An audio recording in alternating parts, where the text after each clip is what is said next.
दोस्तों आज हम बात करने वाले हैं एक ऐसे लग्जरी याcht की जिसे देखकर आपके एज होश उड़ जाएंगे।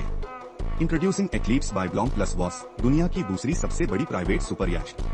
162.5 मीटर लंबी, इसमें 2 हेलीपैड्स, 2 स्विमिंग पूल्स और एक एडवांस्ड मिसाइल डिफेंस सिस्टम भी है। प्राइस सिर्फ $1.5 बिलियन। इसमें 9 डेक्स, 24 कैबिन्स जिसमें 36 गेस्ट्स और 70 क्रू मेंबर्स रहेंगे। और सुनिए, इसके अंदर एक सबमरीन भी है जो 50 मीटर तक डाइव कर सकती है। ये याcht सिर्फ एक फ्लोटिंग पैलेस नहीं बल्कि एक मूविंग फोर्ट्रेस है।